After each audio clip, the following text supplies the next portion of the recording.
Good day everyone, welcome to your new module 24462.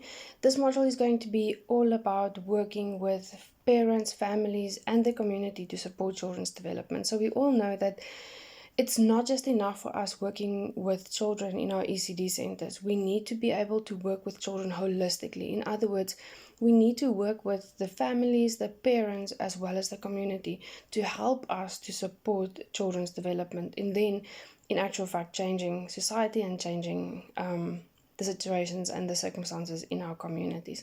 So this module will be all about developing the community, trying to find out what the needs are in the community, and then what your role as an ECD practitioner is in all of this, because ultimately you play the biggest role because you have the knowledge and you have the skills.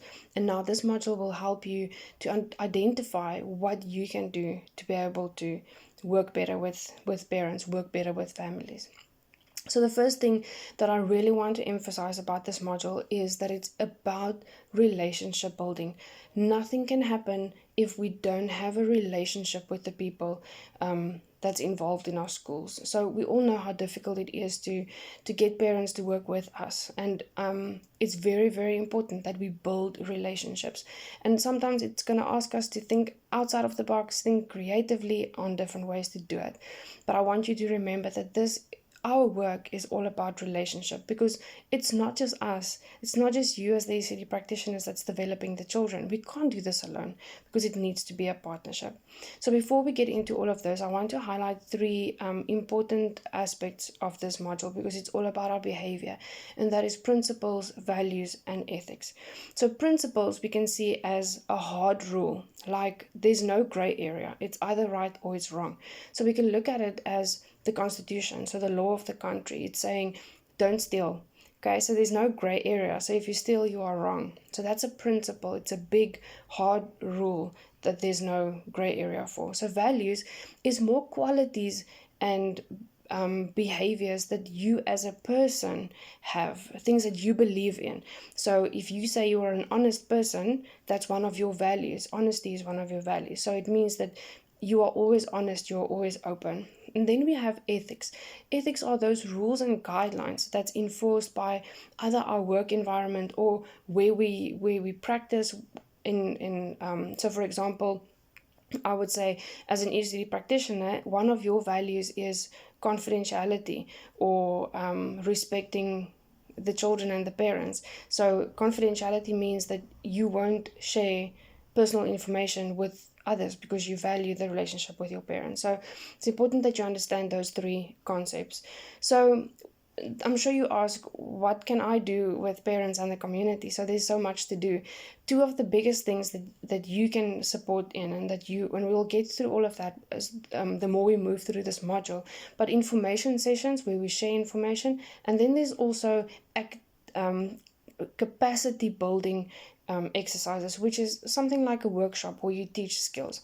So that's the end result. So we need to find out what is it that we need to share with parents, what is it that we can do to address the needs in our community. But working with adults is not easy. We all know that. It's sometimes more difficult to work with adults than to actually work with children. And there's a lot of things that you need to consider. So adults, they want to know, how is this going to meet their needs? What's the point of things that you do with them? What's the point of talking to them? And they also, remember, they think about their needs, and you need to find a way on how you can link with whatever you do and how it's going to help them. And there's more of that in your notes that you need to read through. So the next thing we need to understand is the community context. The community context is, what does this community look like? What is there? Is it RDP houses? Is it only shacks? Is there running water?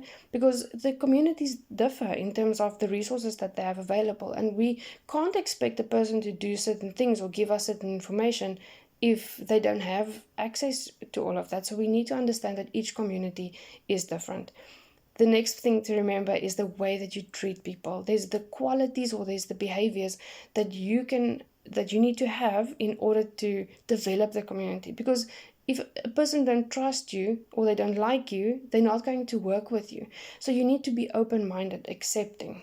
things like that. There's a table in your module that you can read through, and there's behaviors that's going to help you with community development, and then there's behaviors that's going to damage your work with the community. And if people don't trust you, they're not going to work with you. So please pay attention to all of those things. So you are called an ECD practitioner because you work with early childhood development. But another element that I want to add to your name or your title as a practitioner is you are a community development practitioner as well. The reason why I'm saying that is because you are in the best position in your ECD center to see the needs of your community. You see the children, you know what they're talking about, you know what's happening in the community where your ECD center are.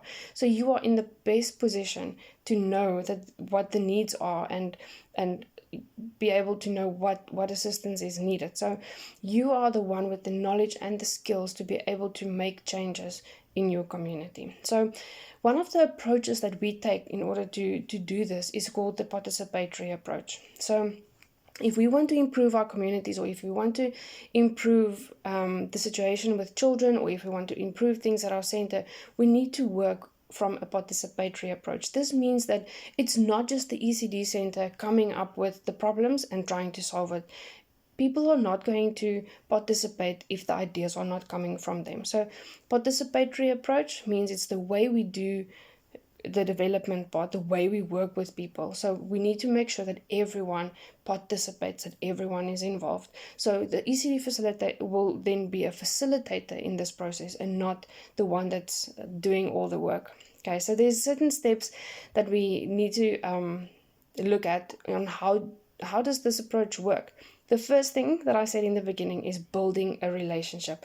You can't expect people to talk to you, to engage with you, or to become involved at your school if they don't have a relationship with you. So building relationships in order to get people to be familiar with your school, to have a relationship with you and be able to engage with you.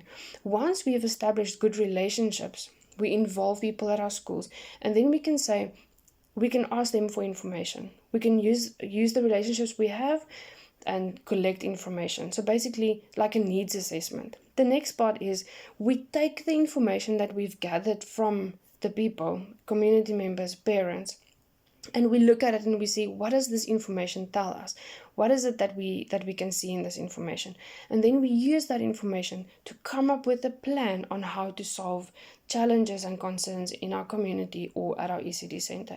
So there's different tools that we use to gather information. So surveys, and you'll be doing one at the end of this module.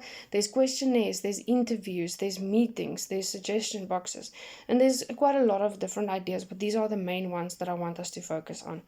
So now, once we've collected information, we need to figure out, what does this information say to us? What does it mean?